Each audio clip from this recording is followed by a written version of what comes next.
Bienvenue à toutes et à tous. Je suis Marius, j'espère que vous allez bien. Alors, je vous retrouve bien évidemment pour vous parler du dernier chapitre de One Piece.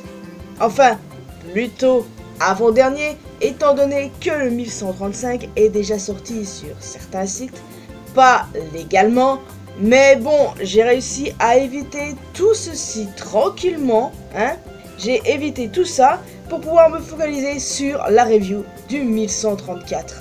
Et ouais, jusqu'à présent, j'ai réussi.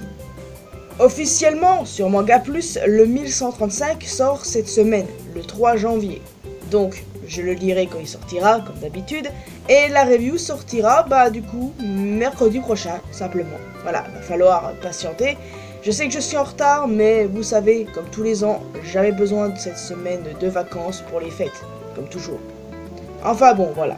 Trêve de bavardage, nous allons rentrer dans le vif du sujet, mais avant ça, un mot sur la première page, bien sûr. Il s'agit d'une magnifique page en couleur qui est un hommage à Kazuki Yao, le seiyuu de Franky qui arrête officiellement de doubler le personnage. Dès 2025, il sera remplacé par Subaru Kimura.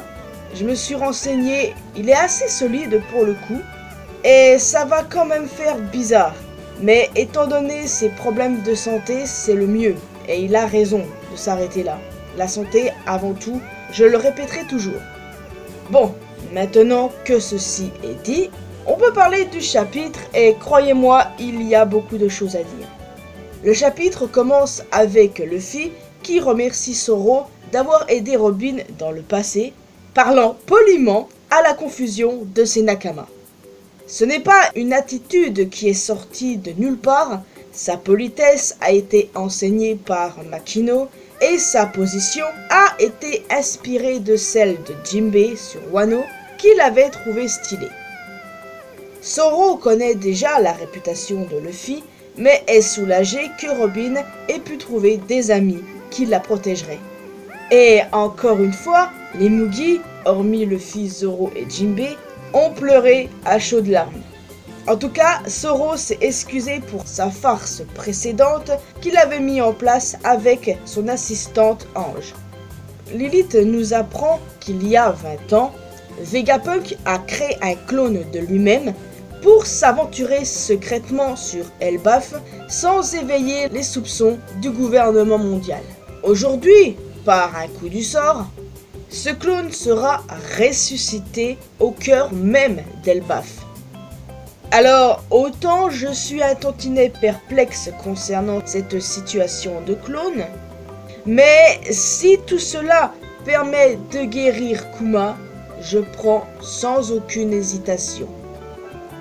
D'ailleurs, petite question que je me pose depuis un moment maintenant, je me demande si le fruit du démon de Vegapunk va réapparaître. Je me suis posé plusieurs fois la question ces jours-ci pour être honnête. Enfin, l'équipage se sépare à nouveau, Luffy, Zoro et Usopp vont visiter l'école, alors que Robin, Chopper, Lilith et Bonnie vont à la bibliothèque avec Zoro. Notons également que Franky est intrigué par l'arbre d'Adam, ce qui est logique car il en parlait déjà à Water 7. Avec Jinbei, je pense qu'ils vont s'y rendre, et puis peut-être que ce dernier pourrait faire le rapprochement avec l'arbre d'Ève qui surmonte l'île des hommes poissons, qui sait. Le groupe de Luffy rencontre des enfants géants, Usopp étant déconcerté par la douceur de ces derniers qui disent que se battre est dangereux.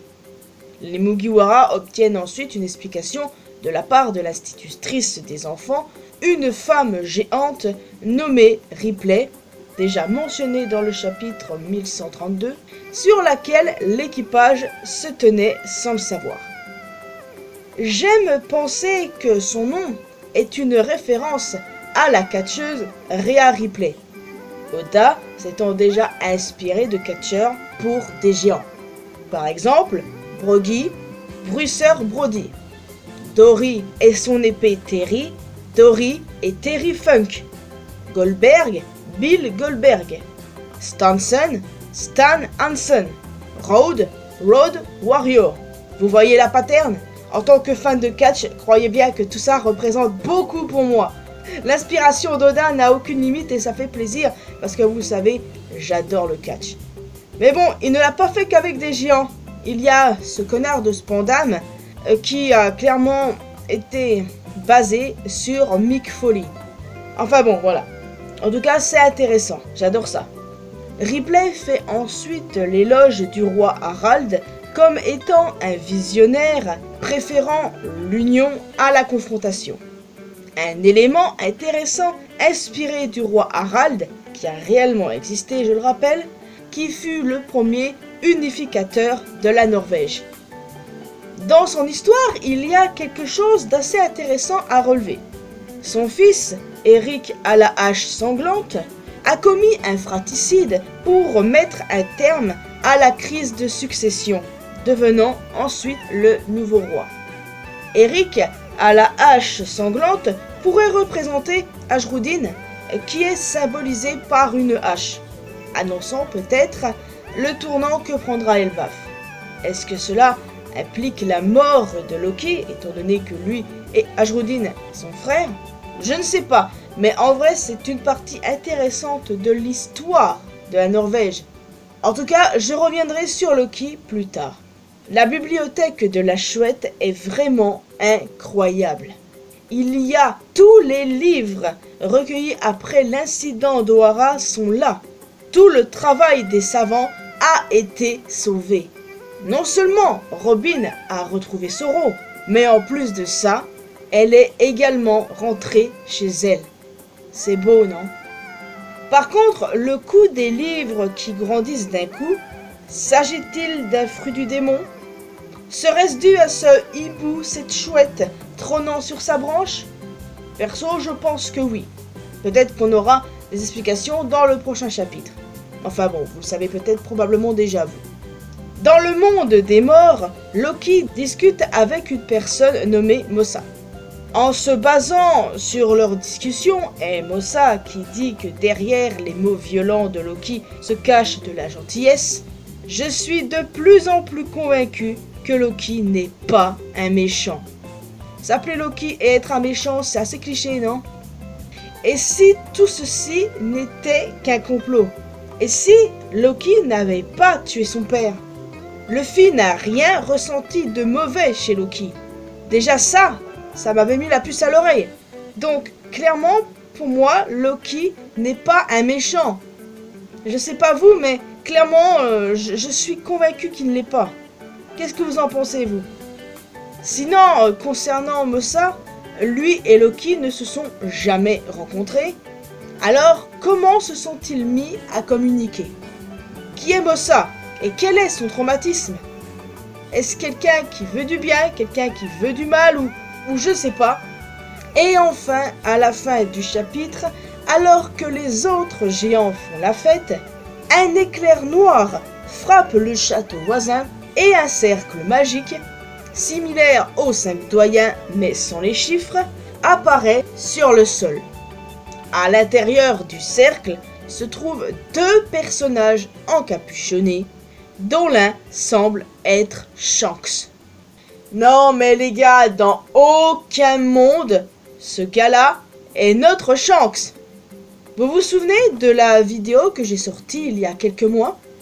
Hattie et Skoll qui chassent la lune et le soleil, Garling qui se fait rire. Bref, le lien est en description si vous voulez la voir, et puis même je vais la mettre en fin de vidéo, hein. Comme ça il n'y aura pas de problème. En tout cas, j'y crois de plus en plus, ça je vous le dis. Shanks a quitté Elbaf avec son équipage, il a volé le fruit du démon de Nika pour ne pas qu'il se retrouve entre les mains du gouvernement mondial. Enfin, selon moi, c'est pas notre Shanks ça. Pour moi, c'est clairement son frère jumeau. Quand je pense qu'avant, je refusais de croire à cette théorie, mais depuis quelques temps, je dois vous avouer que j'y crois. Et depuis la sortie de ce chapitre, eh ben, j'y crois de plus en plus, quoi. Pour moi, c'est le frère de Shanks. Et c'est le même qui allait voir les 5 doyens dans le chapitre 907, si je dis pas de conneries. Mais doit-on pour autant exclure la possibilité qu'il s'agisse réellement de Shanks? Non, car on connaît Oda. tout est possible. Je pense très clairement qu'il ne faut quand même pas exclure cette possibilité. Il est possible que ce soit bel et bien Shanks. Attention, j'ai été convaincu par certaines théories sur les réseaux sociaux. En vrai, personnellement, je vais pas dire que là tout de suite j'y crois, c'est juste qu'il y a des arguments pertinents. Donc c'est pour ça que je dis qu'il ne faut pas exclure cette possibilité pour autant. Nous sommes aussi paumés qu'avant. Super, on aime ça nous. Par contre, qui est la femme qui accompagne ce Shanks? C'est un perso qui m'intrigue de ouf également. Et des gens ont noté la ressemblance avec Sheik, un personnage récurrent dans la licence Legend of Zelda. J'adore les inspirations jeux vidéo ludiques, moi. Des fans ont dit que cette femme était Qunya. Alors ça, je ne sais pas d'où ça sort. Et d'autres pensent qu'elle pourrait être liée à Nami, car on ne sait encore rien de ses origines. Ok, ça peut être intéressant. Par contre, j'ai eu une autre idée quand j'ai vu cette femme. Et prenez-moi pour une folle si vous souhaitez, mais moi j'ai directement pensé à Uta. N'oublions pas qu'elle est canon au manga. Ce n'est pas juste le personnage d'un film, elle est 100% canon. Cela signifierait qu'elle serait avec son père ou bien son oncle, mais pourquoi? Que de questions. En vrai, je doute que ce soit elle, mais c'est à elle que j'ai surtout pensé sur le moment. Je sais pas si c'est pareil pour vous, et si vous avez une idée, n'hésitez pas à m'en faire part dans les commentaires, bien entendu. En tout cas, je suis trop hypé de zinzin pour la suite, et j'ai hâte de lire le 1135. Et tout ce que j'espère les amis, c'est que vous n'allez pas me spoil. Vous savez à quel point je déteste ça. J'ai la sensation que 2025 sera exceptionnel en termes de One Piece et qu'on va avoir des dingueries dans cet arc. Vraiment. Donc voilà les amis, je vais vous laisser ici. J'espère que vous avez apprécié cette vidéo. Alors n'hésitez pas à me faire part de vos retours. Qu'est-ce que vous en avez pensé? Est-ce que c'est vraiment Shanks? Qui est cette femme? Est-ce que Loki est vraiment méchant? Ou alors on nous a induit en erreur? Bref, la section commentaires est à vous. J'ai hâte de discuter de tout ceci. Donc en plus d'un commentaire, n'hésitez pas à laisser un petit pouce bleu, ça fait toujours plaisir. Vous pouvez me retrouver sur mes réseaux sociaux, les liens sont bien évidemment dans la description. Et le plus important, abonnez-vous à cette chaîne ainsi qu'à ma chaîne secondaire pour qu'on puisse se retrouver dans une prochaine vidéo. Et n'oubliez pas d'activer la cloche de notification bien sûr. Bye bye!